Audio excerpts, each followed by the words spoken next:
Back with another one. We got dumbest rappers who went broke. Man, oh man. Maybe some of those rappers that tried to flex all that money, man. They tried to buy all them cars, them luxury houses, and they done went broke, man. All trying to stunt for y'all on Instagram. Some of these rappers went broke that way. 6ix9ine. You know what, I ain't gonna say too many names, man, but I seen some reports of some of y'all filing for bankruptcy, man. I know a couple of these rappers, they really did go broke trying to stunt for y'all on Instagram, but we ain't gonna say too much, man. We gonna get into this video. For bankruptcy, 50 Cent was spending $108,000 per month to rent an 18-bedroom mega mansion, while T-Pain's bankruptcy was so brutal that by the end of it, he had to borrow money just to buy Burger King. However, let's begin by talking about DMX, who had to— Not my boy T-Pain. That's gotta be cap, right? That's cap. $108,000 per month. I know 50 Cent, but he shook back though. While T-Pain's bankruptcy was so brutal that by the end of it, he had to borrow money just to buy Burger King. This got it. This cap, right? Like, this a lie, right? This a lie. However, let's begin by talking about DMX, who had to file for bankruptcy on 3 separate occasions as he couldn't afford child support. You see, DMX had 17 children with 11 different women, and almost every child resulted in some kind of lawsuit or child support requirement. For example, DMX was sued for $1.5 million worth of child support in 2008 after a genetic test confirmed that he was the father of a previously unclaimed baby, which when combined with his declining music career, resulted in his first bankruptcy filing. 4 years later, in 2012, DMX was sued by a different ex-partner for a further $1 million worth of child support, and a year after this lawsuit, he'd file for bankruptcy a second time. His third bankruptcy would occur in 2016, during which it would be discovered that DMX had racked up a further $1.7 million worth of unpaid child and family support, which accompanied $950,000 in bank debt and $1.7 million worth of tax debt. Since he had $0 in his bank account, DMX was sentenced to 6 months in prison for the child support, a further year in prison for the unpaid taxes, and was also ordered to pay the government $2.29 million restitution after he was released from his time behind bars. However, DMX never had the chance to pay the amount back in full, as he'd die in April 2021, and despite his extensive family tree, DMX never wrote a will,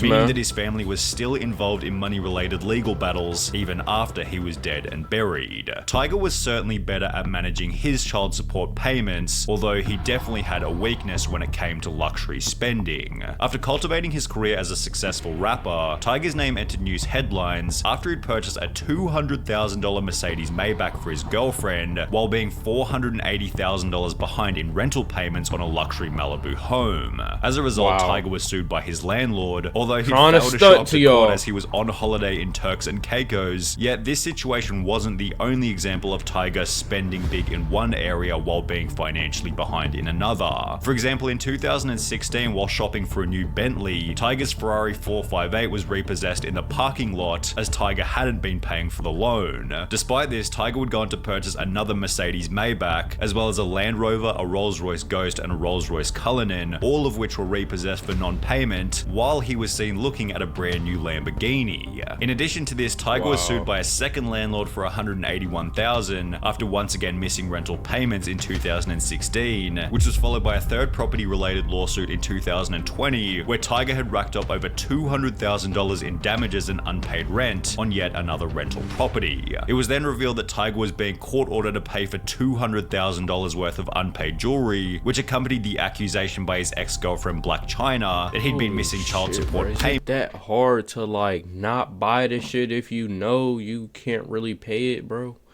Like, is it really that hard, bro, to know what you can and cannot buy, what you are supposed and not supposed to buy, bro? Is it really that hard, bro?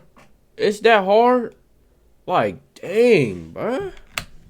which accompanied the accusation by his ex-girlfriend Blac Chyna that he'd been missing child support payments. And just to add a cherry on top of the cake, while all of this was going down, Tyga was in $890,000 worth of tax debt to the government. Despite all of this, Tyga is still seen flexing a lavish life on social media, which is a luxury unavailable to rap producers. These boys don't know what they can afford. $70 million in less than 3 years. Scott had earned this money by producing for some of the biggest names in music, including Kanye West, Dr. Dre, and Jay-Z. Yet Scott Storch's insane net worth began to diminish after he'd purchased an insane Snoop Car collection. 30 cars, including Bugattis and Ferraris and all that kind of stuff. I knew I wasn't tripping, but that's a Bugatti.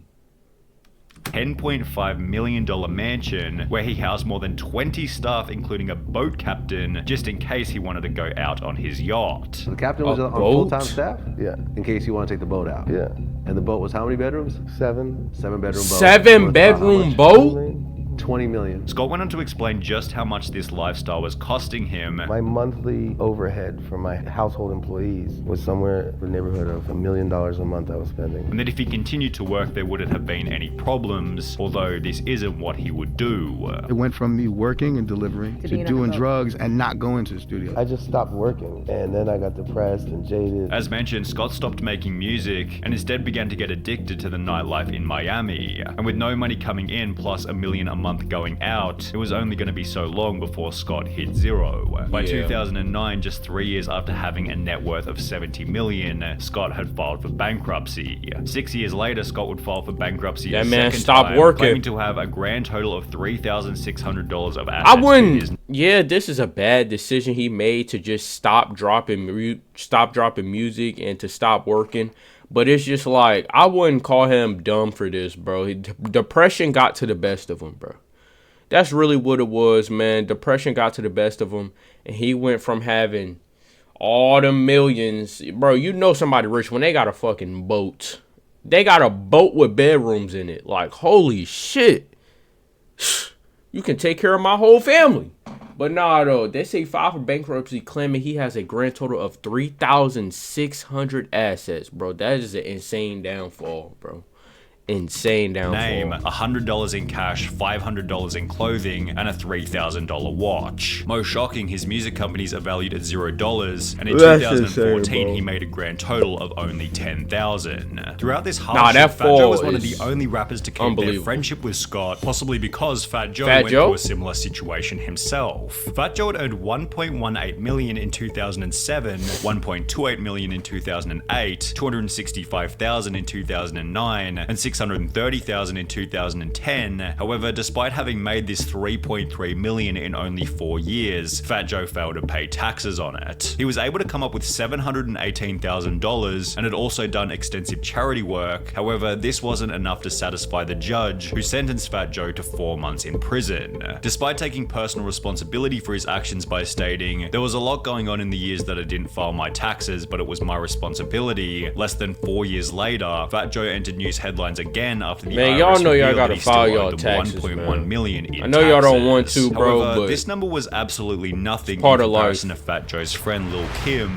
who owed almost 4 times more and became, quote, too poor to file for bankruptcy. Lil Kim wasn't nearly as successful as some of the other rappers featured on this list. However, this didn't stop her from purchasing a $2.3 million mansion back in 2002, notably with the help of a mortgage. Throughout the 2000s, Kim's music career slowed dramatically, and by 2018, Kim was filing for bankruptcy as she still owed the full $2 million on her property despite the 16 years that had passed. In addition to this, Kim now owed $1.85 million to the government for 13 years worth of unpaid taxes, which accompanied a further $185,000 in unpaid legal fees. The bankruptcy became even worse after discovering that by 2018, Kim was earning a comparatively small $18,000 per month, of which $2,000 went to staff, another $2,000 went to clothing, and $10,000 went to travel fees, meaning she had less than $4,000 per month to dig herself out of $4 million worth of debt. Somehow Lil Kim managed to, quote, get her finances into good shape, and her bankruptcy filing was dismissed. However, MC Hammer wasn't quite so lucky. Hey, as long as you know how to shake back, bro, I ain't gonna lie, bro. Which sold what Lil Kim did, they just said she shook back from that shit. If she really shook back from that, hey, salute to you. You are a legend. You're a legend if you can shake back from if you can shake back from that type of debt, you are a legend.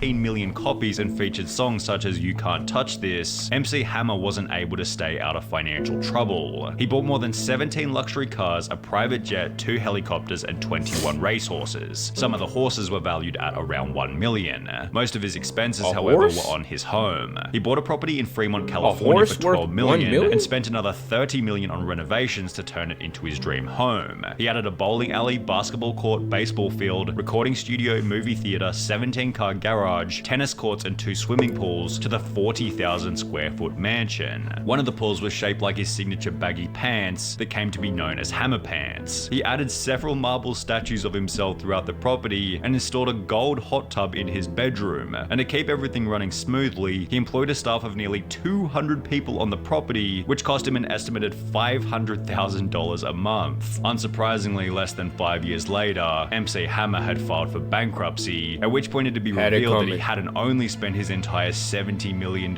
fortune, but had also taken on a further $13 million in loans, which had been borrowed from over 200 different lending institutions. Despite having spent a total of $42 million on his California dream home, the property resold for only $6.5 million. However, if we're on the topic of expensive homes being repossessed by the bank, we need to talk about Birdman, who's ranked as the 15th richest rapper in the world with a net worth of $110 million. But this is what makes Birdman's story unique. If he was worth over $100 million, why was his Miami mansion being repossessed by the bank for non-payment? Birdman had purchased the home back in 2012 for $14.5 million, yet by 2017 a foreclosure suit had been filed by the bank, and quote, all personal items within the home, including platinum records gracing the walls, a pool table, and dozens of pairs of shoes, were all confiscated and placed in storage. The mansion was eventually sold by the bank for $10.85 million in July 2020. However, Birdman's lawyer has come out to explain the foreclosure, stating that it was the result of illegal loan terms set by the bank, so perhaps take Birdman's bankruptcy with a grain of salt. However, there's no ambiguity around how T-Pain went broke, as he's now come on multiple podcasts to explain just how brutal his bankruptcy was. T-Pain had built up a net worth of over $40 million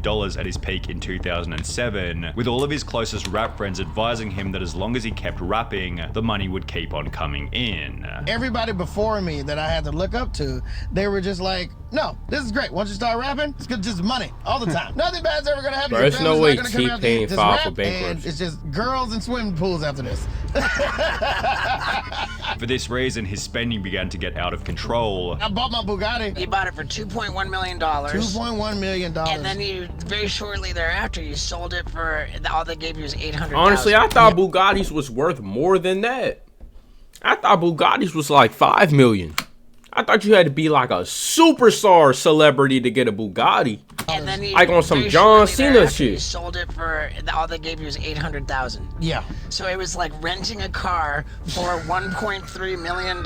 Yeah. With the purchase of his Bugatti accompanying a $400,000 chain and houses for his workmates. I got this house I want to get. I got this other house for my assistants and, you know, all my runners and my producers and stuff.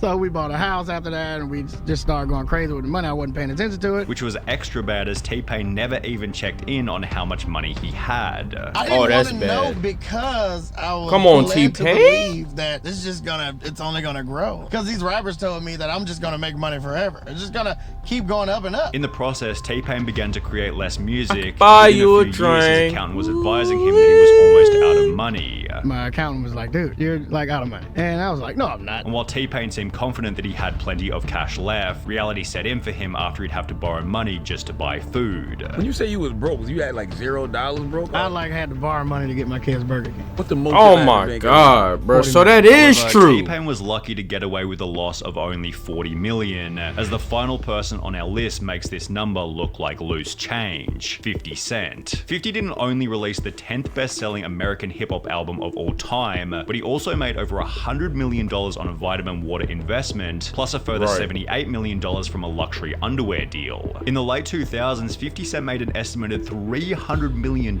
in only 2 years, so when he'd announced that he was filing for bankruptcy in mid-2015, with debts totaling over $32 million, the entire world was thinking the same thing. How did this happen? Well, after 50 Cent uploaded a sex tape with Rick Ross's girlfriend, 50 was successfully sued for $7 million, which accompanied another court order for 50 Cent to pay $17 million to a headphone manufacturer after one of their collabs went sour. 50 Cent's clothing company G-Unit Clothing then fell out of the spotlight, which accompanied the closing of his movie company G-Unit Productions, as well as his boxing company SMS Promotions. Throughout the whole process, the global financial crisis had taken a toll on the value of 50 Cent's investments, and by 2015 he was earning a comparatively small $185,000 per month. You could certainly argue that this was enough. That's still a lot of money though.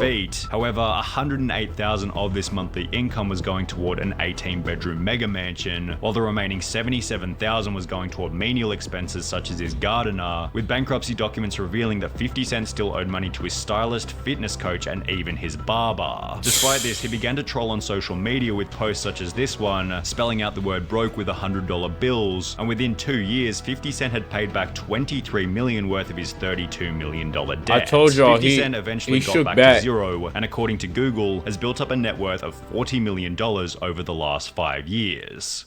See, I told y'all, bro, 50 Cent, he's smart, bro. He's smart. He a real businessman, man. He really shook back from all that debt he had, man. I remember that.